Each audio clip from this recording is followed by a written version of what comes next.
In this question find the list and greatest value of the following function. ठीक है, तो जब भी लिस्ट एंड ग्रेटेस्ट वैल्यू निकालना है किसी पर्टिकुलर इंटरवल में, तो हम लोग उसके लिए क्या करते हैं, क्रिटिकल पॉइंट पे चेक करते हैं और इंड पॉइंट पे चेक करेंगे। ठीक है, तो जहाँ ये इंड पॉइंट है ये दोनों, तो इस पर चेक करना है। तो उसके लिए क्रिटिकल पॉइंट फाइंड करने के लिए पहले डिफ्रेंशिएट करना पड़ेगा। तो एफ डैश एक्स अगर फर्स्ट वाला के देख रहे हैं तो डिफ्रेंशिएट करोगे तो एक्सपोनेंशियल का डिफ्रेंशिएशन तो एज इट इज़ होता है, तो ये x square minus 4x plus 3 हो जाएगा। फिर इसका डिफ्रेंशिएशन करोगे चेन रूल के अकॉर्डिंग, तो इसका डिफ्रेंशिएशन क्या आएगा, 2x माइनस 4 आएगा। ठीक है, और अगर क्रिटिकल पॉइंट फाइंड करना है तो उसके लिए हम लोगों को क्या करना पड़ता है, इक्वल टू 0 करोगे तो ये तो कभी 0 नहीं होगा, क्योंकि always exponential always greater than 0 होता है। तो इसकी पॉसिबिलिटी है कि यही 0 होगा, तो यहाँ से x की वैल्यू क्या आ जाएगी, x की वैल्यू 2 आ जाएगी। तो अब हमें 3 पॉइंट पे चेक करना है, -5, 5 और 2, एक ही क्रिटिकल पॉइंट मिल रहा है, तो ये क्रिटिकल पॉइंट हो गया। इसको सीपी शॉर्ट में लिख देते हैं, क्रिटिकल पॉइंट है। तो ये तीनों पॉइंट पे ये फंक्शन की वैल्यू चेक करोगे, तो अब ये फंक्शन जो ओरिजिनल फंक्शन है उसमें वैल्यू पुट करोगे, तो एफ ऑफ -5 पुट करोगे तो यहाँ पे वैल्यू क्या आएगी, तो ई इंटू क्या हो जाएगा, -5 का स्क्वायर करोगे तो ये जो वैल्यू आ रही है 25 हो जाएगा, और ये +20 हो रहा है, और यहाँ पे 3, तो ई रेट पावर 48 आ रहा है। और एफ ऑफ 5 पुट करोगे तो क्या आएगा, एफ ऑफ 5 पे, तो एफ ऑफ 5 पे पुट करोगे तो ई रेट पावर क्या हो जा रहा है,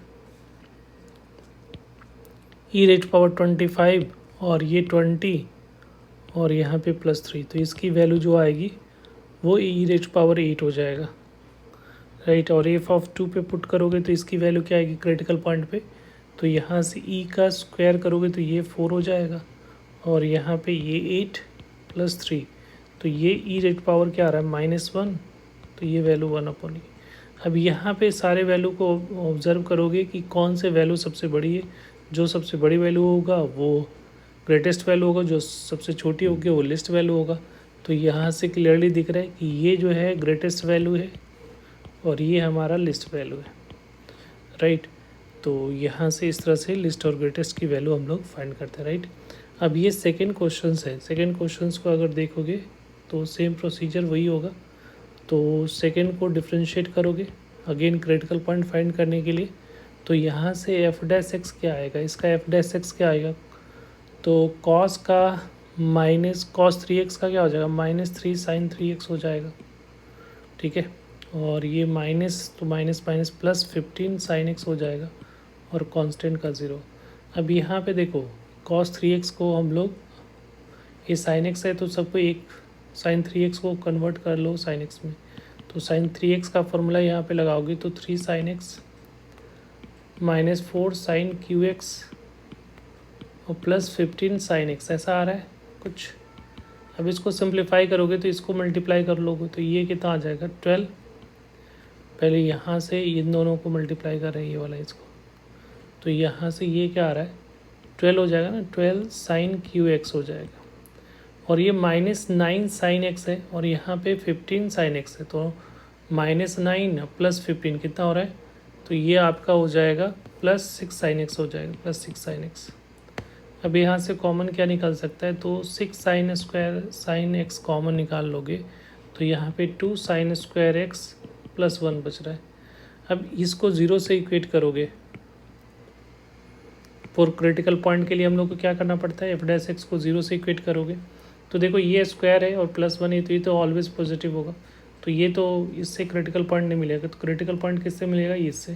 तो यहाँ से sin x की वैल्यू 0 पुट करोगे तो हमारा इंटरवल दे रखा है π/3 से लेकर 3π/2 तक, तो ये जो है π/3 3π/2 कहाँ पे आ जाएगा, यहाँ पे आएगा, 3π/2 से लेकर π/3 से लेकर, तो π/3 यहाँ से लेकर ये π/3 यहाँ पे कहीं होगा, और 3π/2, तो यहाँ पे एक ही वैल्यू आएगा, पाई आ जाएगा। तो ये 0 कहाँ पे मिलेगा, एक्स का एक ही वैल्यू मिलेगा, डेट इज इक्वल टू π/3। तो एक क्रिटिकल पॉइंट ये हो गया, और ये दोनों जो है इंड पॉइंट हो गया। तो अब तीनों पॉइंट पे वैल्यू पुट करके चेक करोगे कि कौन से वैल्यू पे क्या वैल्यू मिल रही है। तो एफ ऑफ π/3 पुट किया पहला एंड पॉइंट पे, तो यहाँ से π/3 का मतलब कितना हो गया, 60 डिग्री, और यहाँ पे इसको इसमें पुट करोगे ना तो कॉस पाई बाई थ्री, तो ये three three cancel, cos pi की वैल्यू -1, तो ये -1 हो जाएगा। और यहाँ पे कॉस पाई बाई थ्री का मतलब क्या होगा, 60 डिग्री, कॉस 60 डिग्री की वैल्यू यहाँ पुट करोगे तो 1/2, तो ये आ रहा है -15/2 हो जा रहा है। और +8, तो इसकी वैल्यू जो आएगी, एलसीएम लिया तो -2, यहाँ से -2 और ये 16, तो ये जो वैल्यू आ रही है -1/2 आ रही है। एफ ऑफ पाई पे वैल्यू चेक करो, एक क्रिटिकल पॉइंट पे, ये है क्रिटिकल पॉइंट पाई मिल रहा है ना, एक ही क्रिटिकल पॉइंट है, इस पाई मिलेगा, पाई/3 नहीं होगा, ये पाई होगा। साइन एक्स की वैल्यू 0 पाई पे होती है। तो यहाँ से अब ये देखो पाई पुट करोगे तो ये cos 3 पाई, cos 3 पाई की ऑड मल्टीपल ऑफ पाई -1 हो जाएगा, तो ये तो -1 हो गया। और इसमें cos पाई में वैल्यू पुट किया तो ये -1 और ये प्लस -15, तो -1 + 15 हो जाएगा, और +8, तो इसकी वैल्यू जो आ रही है वो कितना आ जाएगा, 7 -1 कर दो तो ये हो जाएगा 14 + 22 हो रहा है। और एक वैल्यू और है एफ ऑफ 3 पाई/2, तो 3 पाई/2 करोगे तो यहाँ जो वैल्यू आएगी वो क्या आएगा, 9 पाई/2 हो जाएगा। 3 पाई/2 मतलब 9 पाई/2, तो ऑड मल्टीपल ऑफ पाई/2 पे कॉस की वैल्यू क्या होती है, 0 होती है, तो यहाँ से ये 0 हो जाएगा। और यहाँ पे +-15 और ये 0, यहाँ से भी 0 आ रहा है ना, क्योंकि 3 पाई/2 पे ऑड मल्टीपल ऑफ पाई पे कॉस की वैल्यू 0 होती है, तो ये 0 हो गया, तो +8, तो यहाँ से वैल्यू तो 8 मिल रही है। अब यहाँ पे लिस्ट और ग्रेटेस्ट देखना है कि लिस्ट वैल्यू कहाँ पे मिल रही है, तो लिस्ट वैल्यू कौन सी है, ये लिस्ट वैल्यू हो गया, राइट। और ये क्या हो जाएगा, ग्रेटेस्ट वैल्यू हो जाएगा, ये जीबी हो जाएगा तुम्हारा, ये ग्रेटेस्ट वैल्यू होगा। तो ग्रेटेस्ट वैल्यू पाई पे मिल रही है, लिस्ट वैल्यू कितना पे मिलेगा, पाई/3 पे। Thank you.